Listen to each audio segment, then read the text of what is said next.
Do you think you'll ever be Queen?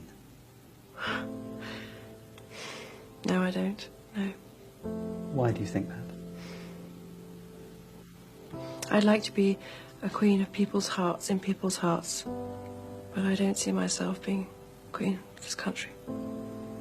I don't think many people would want me to be queen. Actually, when I say many people, I mean the establishment that I'm married into, because they've decided that I'm a non-starter.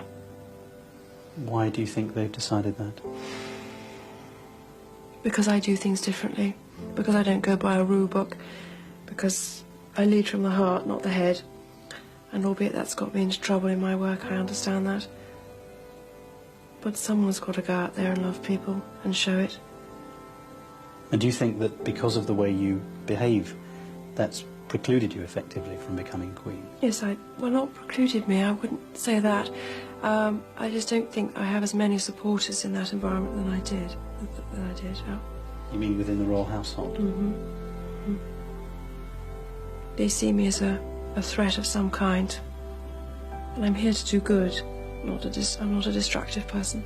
Why do they see you as a threat?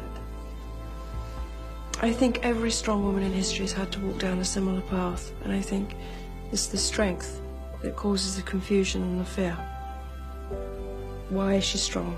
Where does she get it from? Where is she taking it? Where is she going to use it? Why do the public still support her? When I say public, you go in and do an engagement and there's a great many people there.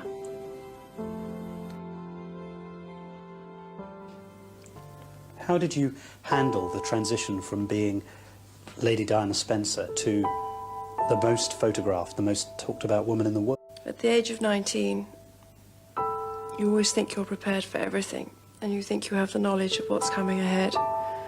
But although I was daunted at the prospect at the time, I felt I had the support of my husband-to-be.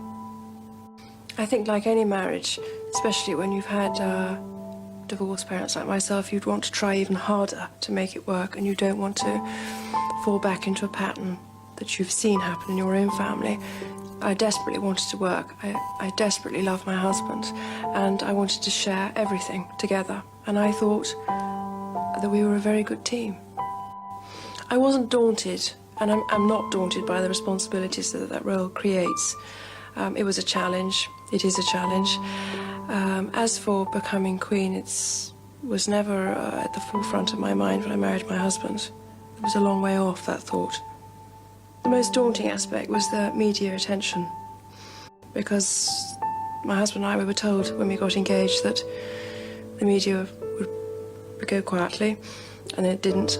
And then when we were married, they said it would go quietly, and it didn't. And then it started to focus very much on me. And I seemed to be on the front of a newspaper every single day, which is an isolating experience. And the higher the media place you, is the bigger the drop. And I was very aware of that. But it took a long time to understand why people were so interested in me. But I assumed it was because my husband had done a lot of wonderful work leading up to our marriage and our relationship.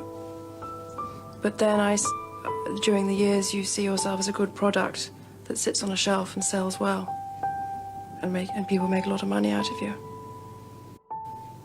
It's been suggested in some newspapers that you were left largely to cope with your new status on your own. Do you feel that was your experience? Yes, I do, on reflection. But then here was a situation which hadn't ever happened before in history, in the sense that the media were everywhere. And here was a fairy story that everybody wanted to work. And so it was isolating, but it was also a situation where you couldn't indulge in feeling sorry for yourself. You had to either sink or swim, and you had to learn that very fast. And what did you do? I swam. We went to Alice Springs, to Australia.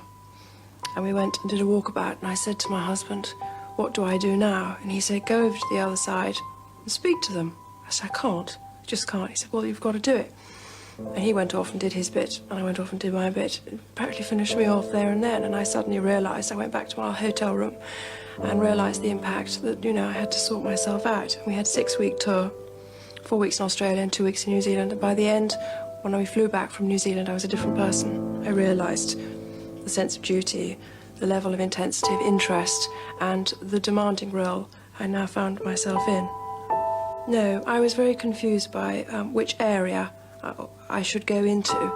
Then I found myself being more and more involved with people who were rejected by society. I'd say drug addicts, alcoholism, battered this, battered that. And I found an affinity there. And I respected very much the honesty I found on that level with people I met.